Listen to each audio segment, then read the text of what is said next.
Hello दोस्तों, यदि आप भी क्लास 9th का 25 सितंबर को सोशल साइंस यानी सामाजिक विज्ञान का अर्धवार्षिक परीक्षा देने वाले हैं तो अभी की इस क्लास में हम लोग सोशल साइंस यानी सामाजिक विज्ञान के क्वेश्चन पेपर देखेंगे 25 सितंबर अर्धवार्षिक परीक्षा के लिए।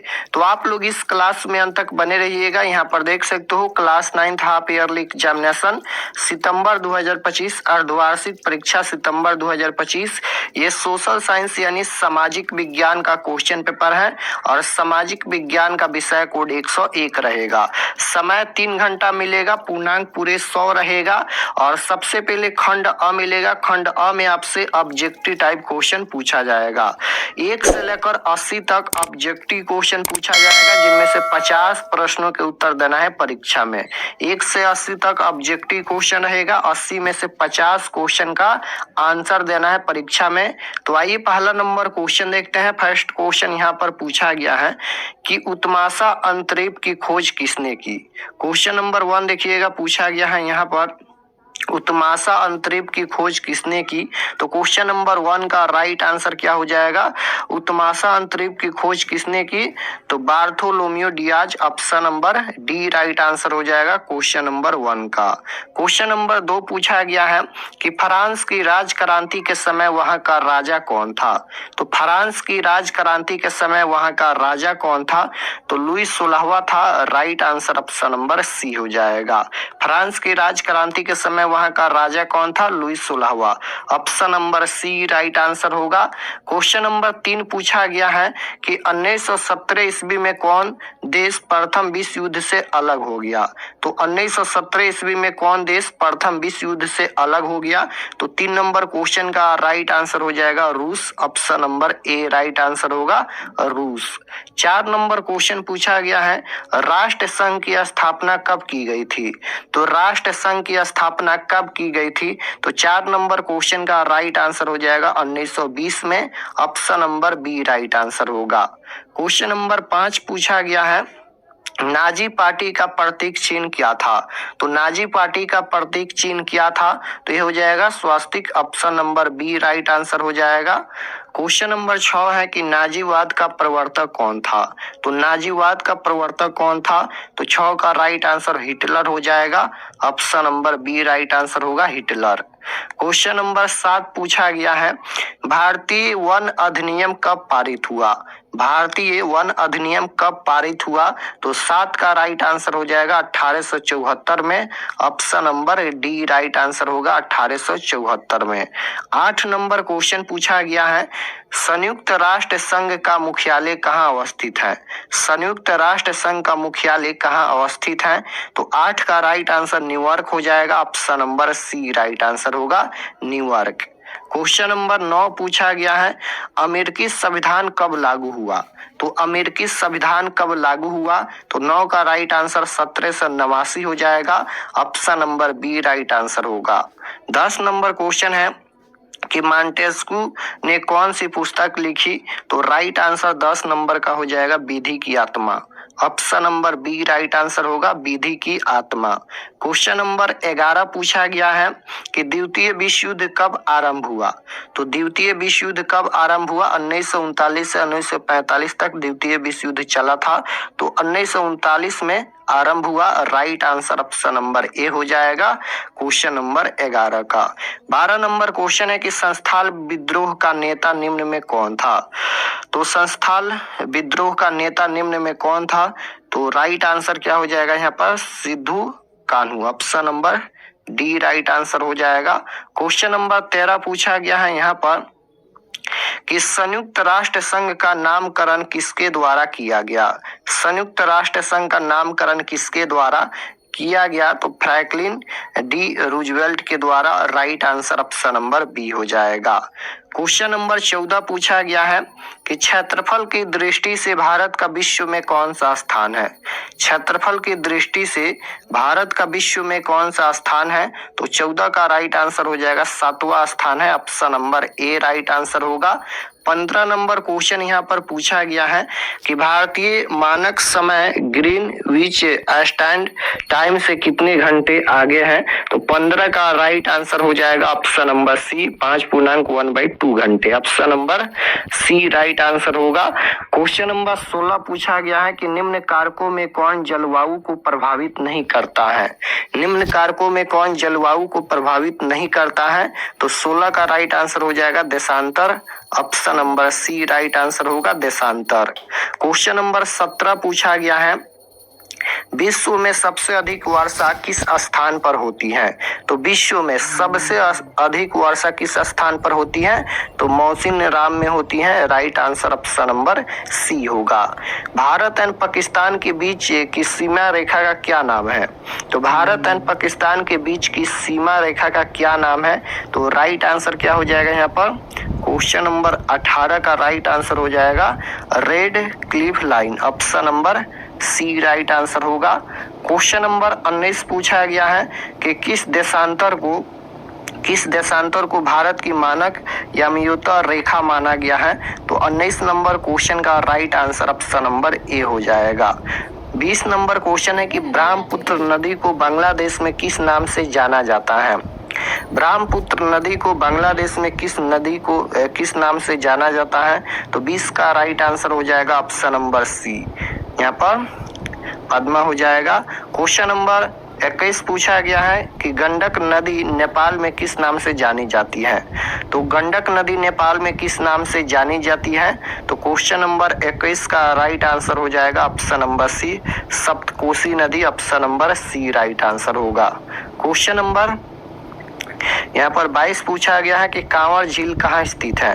तो कांवर झील कहाँ स्थित है, तो कांवर झील बेगूसराय जिला में स्थित है। Right answer option number D हो जाएगा। कांवर झील कहाँ स्थित है, तो बेगूसराय में।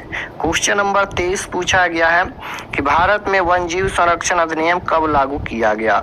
तो भारत में वन जीव संरक्षण अधिनियम कब लागू किया गया, तो 1972 में। राइट आंसर ऑप्शन नंबर ए हो जाएगा 1972। क्वेश्चन नंबर 24 पूछा गया है कि किस देश में कंगारू पाए जाते हैं। तो किस देश में कंगारू पाए जाते हैं, तो ऑस्ट्रेलिया में। Right answer option number B हो जाएगा। भारत में सर्वाधिक साक्षरता दर किस राज्य की है। भारत में सर्वाधिक साक्षरता दर किस राज्य की है, तो 25 का राइट आंसर 20 है कि निम्न देशों में कौन विषुवत रेखा के नजदीक है। निम्न देशों में कौन विषुवत रेखा के नजदीक है, तो right answer Bhutan. Question number 27 है बांग्लादेश कब स्वतंत्र हुआ। तो बांग्लादेश कब स्वतंत्र हुआ, तो 27 का राइट आंसर हो जाएगा 17 दिसंबर 1971 को। Option number C right answer होगा। सिंधु जल समझौता कब हुआ था। सिंधु जल समझौता कब हुआ था, तो राइट आंसर क्या होगा। सिंधु जल समझौता कब हुआ था, 1960 में ना। Option number C right answer होगा। सिंधु जल समझौता कब हुआ था, 1960 में। क्वेश्चन नंबर 29 है कि कोसी नदी का उद्गम स्थल है। तो कोसी नदी का उद्गम स्थल कौन है, राइट आंसर हो जाएगा 29 नंबर का इनमें से कोई नहीं होगा। Option number D. Question number 30 पूछा गया है कि निम्न में कौन सी नदी सांगपो नाम से जानी जाती है। तो 30 नंबर क्वेश्चन का राइट आंसर हो जाएगा Brahmaputra. Option number B. Question number 31 पूछा गया है कि सार्वभौम वयस्क माताधिकार प्रदान करने वाला प्रथम देश कौन है। तो राइट आंसर क्या हो जाएगा, न्यूजीलैंड हो जाएगा। Option number A right answer. Kwame Nkrumah किस देश से है, तो 32 का राइट आंसर हो जाएगा Ghana. Option number B right answer होगा घाना। क्वेश्चन नंबर 33 है लोकतंत्र में शासन कौन करता है। लोकतंत्र में शासन कौन करता है, तो राइट आंसर क्या हो जाएगा। क्वेश्चन नंबर 33 पूछा गया है लोकतंत्र में शासन कौन करता है, तो 33 का राइट आंसर जनता हो जाएगा। ऑप्शन नंबर ए। क्वेश्चन नंबर 34 है भारतीय संविधान सभा की प्रारूप समिति के अध्यक्ष कौन थे। भारतीय संविधान सभा की प्रारूप समिति के अध्यक्ष कौन थे, तो बी.आर. अम्बेडकर यानी Bhimrao Ambedkar. Right answer option number B होगा। माताधिकार की आयु 21 से घटाकर 18 वर्ष कब की गई थी, बताना है यहाँ पर। माताधिकार की आयु 21 से घटाकर 18 वर्ष कब की गई थी, तो राइट आंसर हो जाएगा 1989 में जो है वह 21 से घटाकर 18 वर्ष की गई थी। तो राइट आंसर सी हो जाएगा 1989 में। निम्न में क्या मौलिक अधिकार नहीं है। निम्न में क्या मौलिक अधिकार नहीं है, चार ऑप्शन दिया गया है, शिक्षा का अधिकार, स्वतंत्रता का अधिकार, समानता का अधिकार, संपत्ति का अधिकार। तो राइट आंसर क्वेश्चन नंबर 36 का हो जाएगा। यहाँ पर निम्न में मौलिक अधिकार नहीं पूछा गया है, तो संपत्ति का अधिकार ये मौलिक अधिकार नहीं है। Option number D right answer हो जाएगा, संपत्ति का अधिकार। सर्वोच्च न्यायालय के न्यायाधीश की नियुक्ति कौन करता है? बताना है कि सर्वोच्च न्यायालय के न्यायाधीश की नियुक्ति कौन करता है। तो क्वेश्चन नंबर 37 का राइट आंसर क्या होगा? प्रधानमंत्री, राष्ट्रपति, राज्यपाल या चुनाव आयुक्त। तो राइट आंसर क्या होगा? सर्वोच्च न्यायालय के न्यायाधीश की नियुक्ति कौन करता है? तो ये हो जाएगा राष्ट्रपति। ऑप्शन नंबर बी में दिया गया है, option number B right answer हो जाएगा, राष्ट्रपति। क्वेश्चन नंबर 38 पूछा गया है, निम्न में किस राज्य में देश दंडनीय विधायिका नहीं है? तो राइट आंसर क्या हो जाएगा? निम्न में से किस राज्य में देश दंडनीय विधायिका नहीं है? तो क्वेश्चन नंबर 38 का राइट आंसर हो जाएगा Maharashtra. Option number C right answer होगा। 39 नंबर क्वेश्चन है कि भारत के सर्वोच्च न्यायालय का गठन किस वर्ष हुआ? भारत के सर्वोच्च न्यायालय का गठन किस वर्ष हुआ?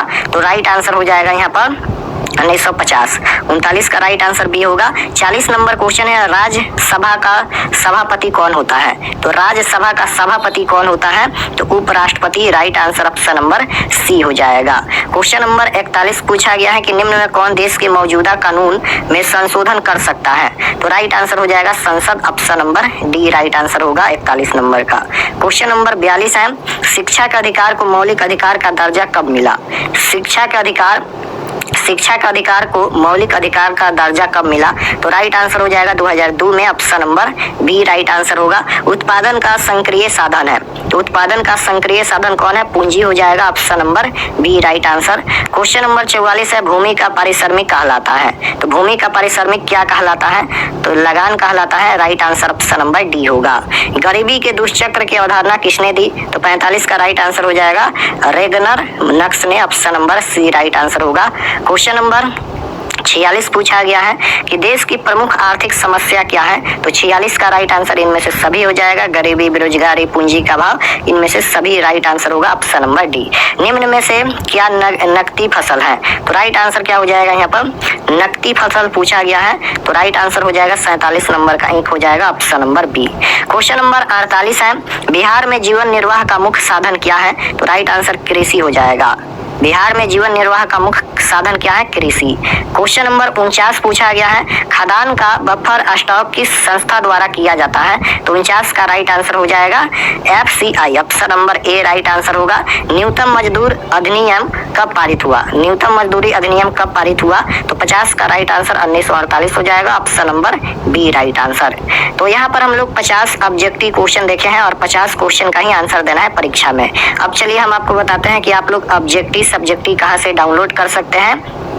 चैनल पर नए होंगे तो चैनल को जरूर सब्सक्राइब कर लीजिएगा, क्योंकि सभी सब्जेक्ट का क्वेश्चन पेपर मिलेगा। चलिए हम आपको बताते हैं आप लोग क्वेश्चन पेपर कहाँ से डाउनलोड कर सकते हैं ऑब्जेक्टिव सब्जेक्टिव। तो objective subjective question answer download करने के लिए गूगल पर चले आना है और आपको सर्च करना है आरके एक्सपर्ट क्लासेस। इसी चैनल का नाम आपको गूगल में सर्च करना है आरके एक्सपर्ट क्लासेस। तो जैसे ही गूगल में सर्च करेंगे आरके एक्सपर्ट क्लासेस, तो आपके सामने इस प्रकार से फर्स्ट पेज आएगा, इस पर आपको क्लिक करना है। तो चलिए हम इस पर क्लिक करते हैं। क्लिक करने के बाद ये ओपन हो जाएगा। ओपन होने के बाद आपको नीचे आना है क्लास 9th के सेक्शन में। तो यहाँ पर नीचे आएंगे तो क्लास 9th का सेक्शन मिलेगा। यहाँ पर देख लीजिए, ये क्लास 9th का सेक्शन है और इसमें सभी सब्जेक्ट का क्वेश्चन पेपर मिल जाएगा। तो जैसे साइंस का देखना है तो साइंस का भी दिया गया है, सोशल साइंस का भी दिया गया है। तो जो भी सब्जेक्ट का देखना है आप लोग क्लिक करके क्वेश्चन पेपर देख सकते हैं।